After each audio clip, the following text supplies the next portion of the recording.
বিরিয়ানি বানানো খুবই সহজ এবং কম সময়ের মধ্যে ভেজ বিরিয়ানি বাড়িতেই বানিয়ে নিতে পারেন। তো চলুন ভিডিওটা প্রথম থেকে লাস্ট পর্যন্ত দেখতে থাকুন। এখানে আমি বাসমতি চাল নিয়েছি এক বাটি, আপনারা আপনাদের হিসাব মতন নেবেন। তো এখানে আমি চালটাকে 5 মিনিটের জন্য ভিজিয়ে রাখবো। পরে কড়াইয়ের মধ্যে জল গরম করতে দিয়েছি, জলটা গরম হয়ে গেছে। তো ফ্লেভারের জন্য কিছুটা তেজপাতা, লং এবং দুটো দারচিনি দেবো এবং যে ভিজিয়ে রেখেছিলাম চালটা এখন গরম চালের মধ্যে ঢেলে দেবো। 5 মিনিটের জন্য এটাকে ঢেকে রাখবো। তো এখন বিরিয়ানির জন্য কি কি লাগবে সেগুলো দেখে নেওয়া যাক। কিছুটা ফুলকপি, 2 টুকরো আলু আর সয়াবিন আর 150 গ্রাম পনির, এগুলো বিরিয়ানির জন্য লাগবে। তো আমি আলুটাকে হাফ বয়েল করে রেখেছি। বিরিয়ানি ভাতটাকে গলানো যাবে না, একটু শক্ত শক্ত থাকতে এটাকে ঢেলে নিতে হবে, গলে গেলে কিন্তু বিরিয়ানিটা ভালো হবে না। এরপর গরম কড়াইয়ের মধ্যে কিছুটা পরিমাণে তেল আর হলুদ দিয়ে আলুগুলোকে আমি লাল লাল করে ভেজে নেব।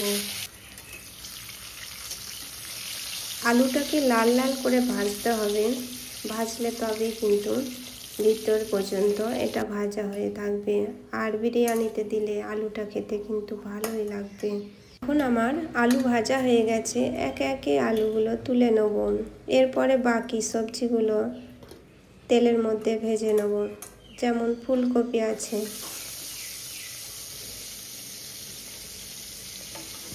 ফুলকপিটা আমি হালকা ভাজবো। এখন আমি ফুলকপিটা তুলে নেব থালার মধ্যে, আর পনিরটাকেও দিয়ে দেবো। পনিরটাকে গরম তেলের মধ্যে দিতে হবে, তাহলে কিন্তু পনিরটা লেগে যেতে পারে, এবং গ্যাসটাকে স্লো রাখতে হবে। তো পনিরটাকেও আমি হালকা ভাজবো, খুব একটা ভেজে নেব না, কারণ বেশি ভাজলে কিন্তু পনিরটা শক্ত হয়ে যেতে পারে, তাই হালকাই পনিরটাকে ভাজতে হবে।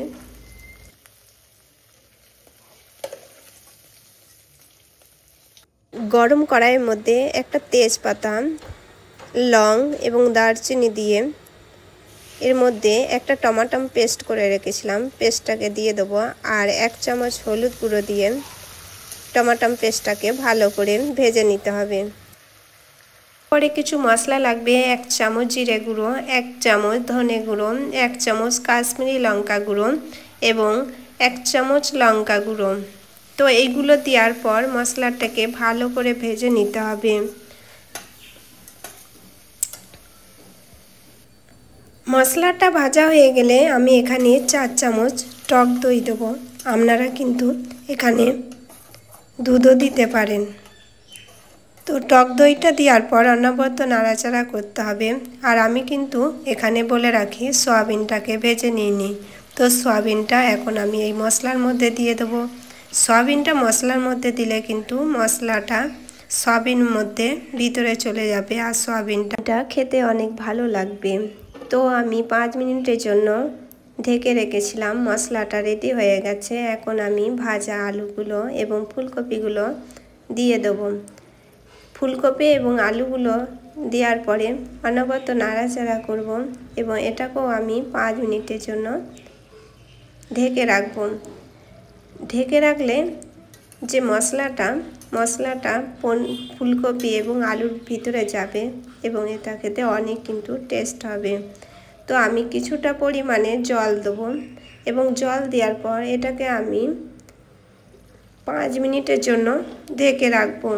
এরপরে ভাজার পনিরটা দিতে হবে। পনিরটা কিন্তু আমি আগে দিইনি, কারণ পনিরটা দিলে কিন্তু ভেঙে যেতে পারে। তো পনিরটা আমি লাস্টে দেবো এবং আমার সবজিটা রেডি হয়ে গেছে বিরিয়ানির জন্য। এবার এখানে একটা মশলা দিতে হবে, না হলে কিন্তু বিরিয়ানিটা হবে না, সেটা হচ্ছে বিরিয়ানি মশলা। এখন আমি লাস্টে বিরিয়ানি মশলা কিছুটা পরিমাণে ধনেপাতা দিয়ে দেবো। তো এটা দেওয়ার জন্য বিরিয়ানি আমাদের অনেক টেস্ট হবে আর খেতেও ভালো লাগবে।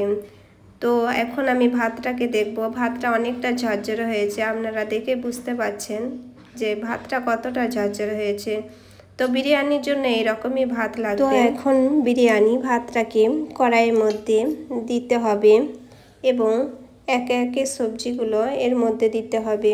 তো আমি কিছুটা পরিমাণে বিরিয়ানি ভাত এর মধ্যে দিয়েছি। এখানে আমি বলে রাখি, আমি কিন্তু এখানে গ্যাসটাকে লো রেখেছি। এখানে হাই করে দিলে কিন্তু ভাতটা ধরে যেতে পারে। তো আমি যে সবজিটা বিরিয়ানির জন্য বানিয়ে রেখেছি একে একে দেবো আর উপরে ভাতটা দিতে থাকবো। আবার কিছুটা পরিমাণে সবজি দেবো। আর এখানে আমি আর একটু পরিমাণে বিরিয়ানি মশলা দিয়ে দেবো।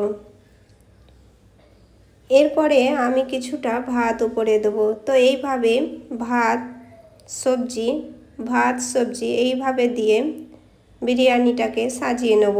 এরপরে আমি অল্প পরিমাণে কেওড়া জল, ঘি বিরিয়ানির ওপরে ছিটিয়ে দেব আর গোলাপ জল দিতে হবে।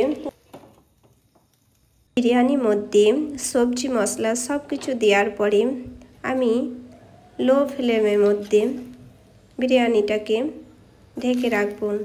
তো 5 মিনিট পর আমি দেখব, এটাকে চেক করে বিরিয়ানিটা কিন্তু আমাদের রেডি হয়ে গেছে এবং এটা কত ঝরঝরে হয়েছে আপনারা দেখতেই পাচ্ছেন যে বিরিয়ানিটা দোকানের মতন তৈরি হয়ে গেছে। তো আপনারা এইভাবে ঘরে বিরিয়ানি বানিয়ে খেতে পারেন। বিরিয়ানি ঘরে বানানো কত সহজ, তো আশা করি আপনারা ভিডিও থেকে বুঝতে পেরেছেন। ভিডিওটা যদি আপনাদের ভালো লাগে ভিডিওটাকে সাবস্ক্রাইব করবেন, লাইক করবেন এবং কমেন্ট করতে ভুলবেন না। সুস্থ থাকবেন, নিজেকে খেয়াল রাখবেন। রাধে রাধে।